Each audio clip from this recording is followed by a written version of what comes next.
ಪರೀಕ್ಷೆ ಆಯ್ತು, ಈಗ ಬಗೆದಷ್ಟು ಹೊರಬರುತ್ತಾ ಇದೆ ಕೆಪಿಎಸ್ಸಿಯ ಕರ್ಮಕಾಂಡ. 2025ರಲ್ಲಿ ಕೆಪಿಎಸ್ಸಿಯ ಎಡಬ್ಲ್ಯೂ ನೇಮಕಾತಿಯಲ್ಲೂ ಕೂಡ ಅಕ್ರಮ ನಡೆದಿದೆ, ಬ್ರಹ್ಮಾಂಡ ಭ್ರಷ್ಟಾಚಾರ ನಡೆದಿದೆ. ಎಡಬ್ಲ್ಯೂ ಪರೀಕ್ಷೆಯಲ್ಲಿ ಅಸಿಸ್ಟೆಂಟ್ ಎಕ್ಸಿಕ್ಯೂಟಿವ್ ಇಂಜಿನಿಯರ್ ಪರೀಕ್ಷೆಯಲ್ಲಿ OMR ಶೀಟ್ ಅನ್ನ ತಿದ್ದುಪಡಿ ಮಾಡಿರೋ ಗಂಭೀರ ಆರೋಪ ಕೇಳಿಬಂದಿದೆ. ಕೇಂದ್ರದ ಹೊರಗೆ ಅಕ್ರಮದ ಸಿಸಿಟಿವಿ ವಿಡಿಯೋ ಸಾಕ್ಷ್ಯ ಸಿಕ್ಕಿದೆ. ಅಂದ್ರೆ ಆ ಸೆಂಟರ್ ಹೊರಗಡೆ ಸಾಕ್ಷಿ ಕೊಟ್ಟು 1 ವರ್ಷ ಆದ್ರೂ ಇನ್ನು ಯಾವುದೇ ಕ್ರಮವನ್ನ ತಗೊಂಡಿಲ್ಲ. ಯಾಕೆ? ಸಿಐಡಿ ತನಿಖೆಗಾಗಿ ಶಿಫಾರಸು ಮಾಡಿದ್ರು, ಡೋಂಟ್ ಕೇರ್. ಕೆಪಿಎಸ್ಸಿಯಲ್ಲಿ ಎಲ್ಲವೂ ಸರಿ ಇಲ್ಲ ಅನ್ನೋದು ಪದೇ ಪದೇ ಸಾಬೀತಾಗ್ತಾ ಇದೆ. ಇದು ಒಂದ್ಸಲ 2 ಸಲ ಅಲ್ಲ, 10 ಬಾರಿ ಕೆಪಿಎಸ್ಸಿಯಲ್ಲಿ ಎಲ್ಲವೂ ಸರಿ ಇಲ್ಲ ಅನ್ನೋದು ಗೊತ್ತಾಗ್ತಾ ಇದೆ. ಅಕ್ರಮ ಎಸಗಿದಂತ 10 ಅಭ್ಯರ್ಥಿಗಳ ಮೇಲೆ ಇನ್ನೂ ಕ್ರಮ ತೆಗೆದುಕೊಂಡಿಲ್ಲ. ಯಾಕೆ? ಅಕ್ರಮ ಎಸಗಿದವರ ವಿರುದ್ಧ ಕ್ರಮ ಯಾವಾಗ ತೆಗೆದುಕೊಳ್ಳೋದು ನಿಮ್ಮ ಸರ್ಕಾರ? ನೀಟ್ ಪರೀಕ್ಷೆಯಲ್ಲಿ ಪೇಪರ್ ಲೀಕ್ ಆಯ್ತು ಅನ್ನೋ ಕಾರಣಕ್ಕೆ ಕಾಂಗ್ರೆಸ್ ಹೋಗಿ ಕೂತ್ಕೊಂಡು ಧರಣಿ ಮಾಡ್ತು. DK ಶಿವಕುಮಾರ್ ಹೋಗಿ ಅಲ್ಲಿ ಕೂತ್ಕೊಂಡು ಧರಣಿ ಮಾಡಿದ್ರಿ ನೀವು ದೆಹಲಿಯಲ್ಲಿ, ಮೋದಿ ಮನೆ ಮುಂದ್ಗಡೆ. ರಾಜ್ಯದಲ್ಲಿ ಕೆಪಿಎಸ್ಸಿ ಕರ್ಮಕಾಂಡಗಳು ದಿನನಿತ್ಯ ಹೊರಗಡೆ ಬರ್ತಾ ಇದೆ. ಪಶು ವೈದ್ಯಾಧಿಕಾರಿ ನೇಮಕದಲ್ಲಿ ಪರೀಕ್ಷೆಯಲ್ಲಿ ಅವ್ಯವಹಾರ, ಅಕ್ರಮ. ಇಲ್ಲಿ ಯಾಕೆ DK ಶಿವಕುಮಾರ್ ಅವರು ಮಾತಾಡ್ತಾ ಇಲ್ಲ, ಉಸಿರೆತ್ತಾ ಇಲ್ಲ? ಯಾಕೆ? ರಾಜ್ಯದ ಯಾವ ಶಾಸಕರು, ಯಾವ ಸಚಿವರುಗಳು ಕೂಡ ಉಸಿರೆತ್ತಾ ಇಲ್ಲ? ಯಾಕೆ? ಆ ಅಕ್ರಮ ಎಸಗಿದಂತ 10 ಅಭ್ಯರ್ಥಿಗಳ ಮೇಲೆ ಕ್ರಮ ಯಾಕೆ ತಗೊಂಡಿಲ್ಲ ನೀವು? ಸಾಕ್ಷಿ ಕೊಟ್ಟು 1 ವರ್ಷ ಆದ್ರೂ ಇನ್ನೂ ಅದ್ರ ಬಗ್ಗೆ ಚಕಾರ ಎತ್ತಿಲ್ಲ. ಯಾಕೆ? ರಾಜ್ಯದಲ್ಲಾಗ್ಲಿ ಕೇಂದ್ರದಲ್ಲಾಗ್ಲಿ ಸರ್ಕಾರಿ ಸ್ವಾಮ್ಯಕ್ಕೆ ಒಳಪಡುವಂತಹ ಒಂದು ಎಕ್ಸಾಮ್ಗಳನ್ನ ನೆಟ್ಟಗ್ ಮಾಡೋ ಯೋಗ್ಯತೆ ಇಲ್ಲ ಅಂತ ಅಂದ್ಮೇಲೆ ಪರೀಕ್ಷೆಗಳು ಯಾಕ್ರಿ ಬೇಕು? ಸರ್ಕಾರಿ ಕೆಲಸಕ್ಕೆ ಯಾಕೆ ಆಸೆ ಪಡಬೇಕು ಅಂತ ಅನ್ನಿಸ್ಬಿಡಲ್ವಾ ಅಭ್ಯರ್ಥಿಗಳಿಗೆ? 1-2 ಅಲ್ಲ ಕೆಪಿಎಸ್ಸಿ ಕರ್ಮಕಾಂಡ, ಅದು ನಿನ್ನೆ ಮೊನ್ನೆಯಿಂದಂತೂ ಖಂಡಿತ ಅಲ್ಲ.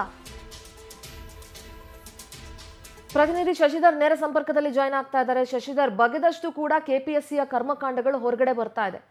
ಇಲ್ಲಿ ಪಶು ವೈದ್ಯಾಧಿಕಾರಿ ಪರೀಕ್ಷೆಯಲ್ಲೂ ಕೂಡ ಅಕ್ರಮದ ವಾಸನೆ ಇತ್ತು, ಆರೋಪ ಇತ್ತು. 80 ಕೋಟಿಗೆ ಬೇಡಿಕೆ ಇಟ್ಟಿದ್ದಾರೆ ಅಂತ ಹೇಳಿ. ಇಲ್ಲಿ ನೋಡಿದ್ರೆ ಎಡಬ್ಲ್ಯೂ ನೇಮಕಾತಿಯಲ್ಲೂ ಕೂಡ OMR ಅನ್ನ ತಿದ್ದಿರೋದ್ರಿಂದ ಇಲ್ಲೂ ಅಕ್ರಮದ ವಾಸನೆ ಇದೆ. ಯಾಕೆ ಇಷ್ಟೆಲ್ಲ ಆದ್ರೂ ಕೂಡ 1 ವರ್ಷ ಆದ್ರೂ ಕಂಪ್ಲೇಂಟ್ ಕೊಟ್ಟು ಇನ್ನೂ ಅದ್ರ ಬಗ್ಗೆ ಕ್ರಮ ತೆಗೆದುಕೊಂಡಿಲ್ಲ? ಯಾಕೆ ಶಶಿಧರ್?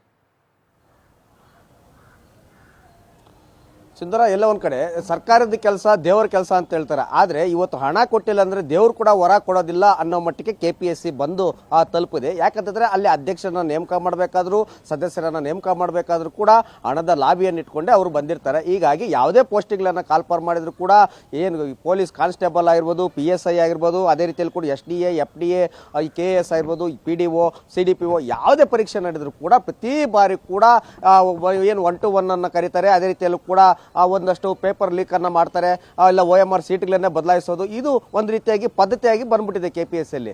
ಅಂದ್ರೆ ಕಳೆದ 2025ರಲ್ಲಿ ಜೂನ್ ನಲ್ಲೂ ಕೂಡ 480 ಪೋಸ್ಟ್ಗೆ ಎಡಬ್ಲ್ಯೂ ಏನು ಪರೀಕ್ಷೆಯನ್ನ ಮಾಡಲಾಯಿತು. ಆ ಪರೀಕ್ಷೆಯನ್ನ ಮಾಡಿದಾಗ 10 ಜನ ಅಭ್ಯರ್ಥಿಗಳು OMR ಸೀಟ್ ಅನ್ನ ಪರೀಕ್ಷಾ ಕೇಂದ್ರದಿಂದ ಹೊರಗಡೆ ತೆಗೆದುಕೊಂಡು ಬಂದು ಅವರು ಒಳಗಡೆ ಫಿಲ್ಅಪ್ ಮಾಡಿರೋದು ಪ್ರೂಫ್ ಕೂಡ ಸಿಕ್ಕೈತೆ.